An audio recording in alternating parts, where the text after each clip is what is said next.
Welcome to the Deep Dive. Today, we're immersing ourselves in a really interesting set of sources about a single malt Scotch whiskey series called Octomore. That's right.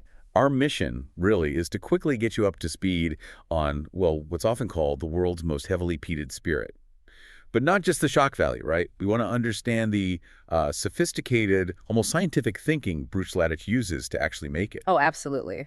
And we are definitely starting with shock factor. I mean, if you, the listener, know your Islay whiskeys, the ones you think of as pretty smoky, maybe Lagavulin and Laphroaig, they sit around, 40 to 60 parts per million ppm of peat? Yeah, that's already quite smoky for many. Right. Well, prepare for something else entirely. Yeah. Octomore starts at 80 ppm, and it regularly climbs way, way past 100. We're talking whiskeys where the peat levels hit, truly astonishing numbers, like the 15.3 edition hitting 307.2 ppm.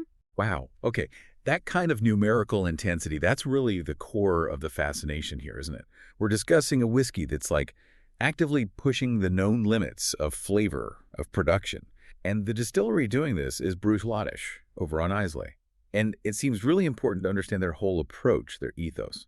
Since they came back in 2001, they've positioned themselves as, modern, progressive, very transparent. Exactly. That progressive philosophy is key. It's what allowed Octomore to even happen.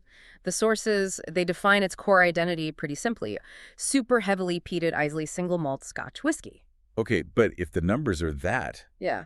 that extreme, why did they even start this back in 2008? Was it just to see how much peat they could pack into the barley, like a technical challenge? Pretty much, yeah. It was absolutely a deliberate experiment, pushing the boundaries, seeing how far peat could go before the spirit just became, undrinkable.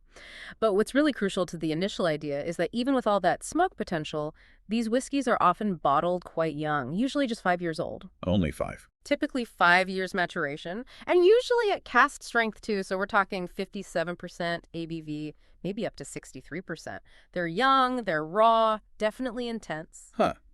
And yet it got that nickname, the impossible equation, which kind of suggests they actually do find some balance, which seems unlikely given those peat numbers and the young age. Precisely. That's the whole point of the name. The impossible equation is about hitting that sweet spot between just insane peat intensity and somehow elegance, complexity. It's not just like drinking liquid smoke. There are layers there. And part of that comes down to Islay itself. Ah, the peat source. Yeah, Islay peat is, it's special. It's got maritime stuff in it, salt, seaweed influences from centuries of decomposed coastal vegetation. That gives a unique profile. Earthy, smoky, yes, but often with this sort of subtle medicinal note too. Okay, to really grasp this, we need to talk about the measurement itself, ppm, parts per million. What exactly is that measuring when we talk about whiskey? Right. So ppm measures the level of phenols. Those are the smoke compounds that get absorbed by the malted barley. This happens during the drying phase when peat smoke is used.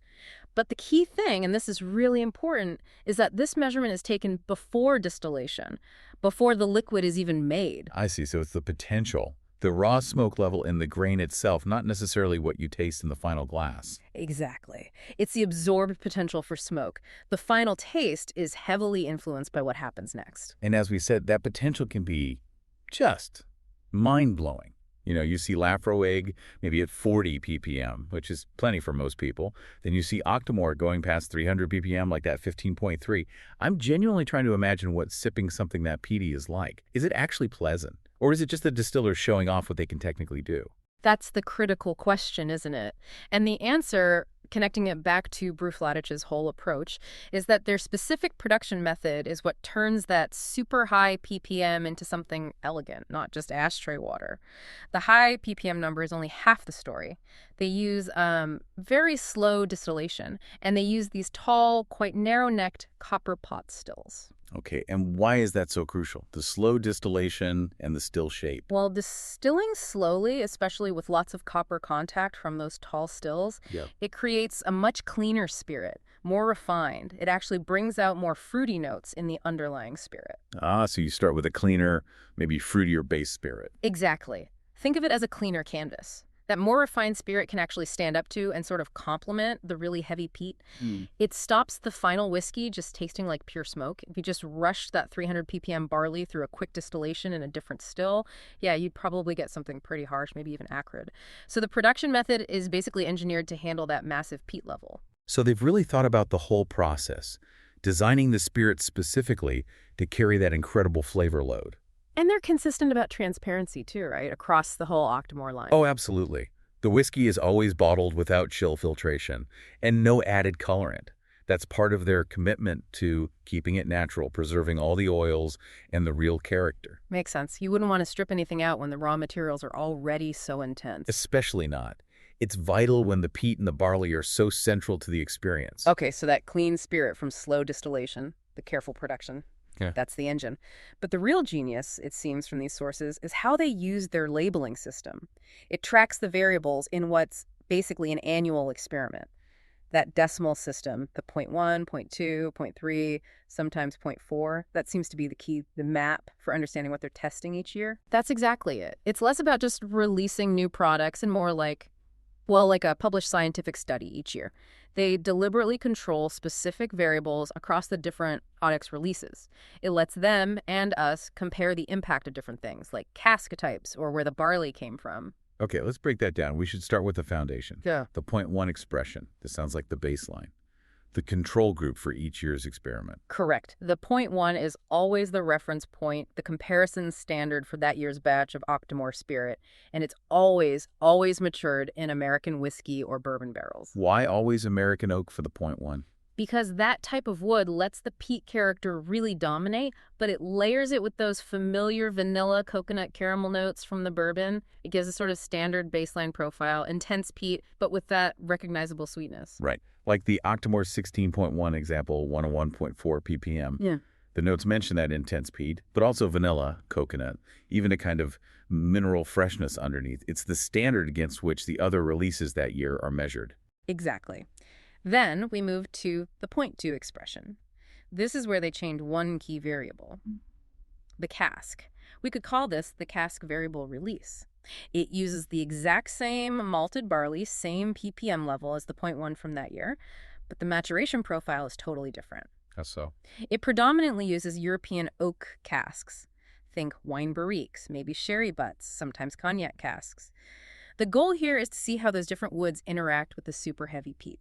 Okay, so the 0.2 is designed to bring out maybe fruitier notes, spicier notes from the European oak, maybe change the texture or perception of the smoke like we see in the 16.2 release note. Precisely. It's about complexity through different wood influence. Then comes the 0.3 expression. This one sounds really interesting, focusing on provenance, terroir. Yeah, the terroir variable is a good way to put it.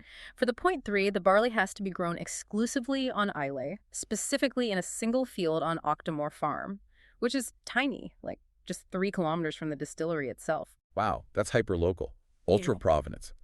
So you're really tasting the influence of that specific patch of Islay soil, like the Octomore 15.3, the one with that crazy 307.2 ppm.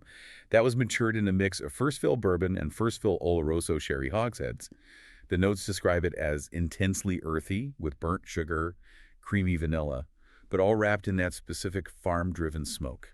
An explicit taste of place. Exactly. It connects the spirit directly back to the land in a very traceable way. And finally, sometimes, not every year, but when they do release it, there's the 0.4 expression. This one's kind of the wild card variable. A wild card. Yeah, this Right. is where the distillery gets really experimental with cask management. Things that fall outside the usual bourbon or European wine cask profiles they use for the 0.1, 0.2, and 0.3. Like what kind of things? Often it involves virgin oak, so brand new oak casks that haven't held any previous liquid. For the 10.4 release, for instance, they used new French Limousin oak.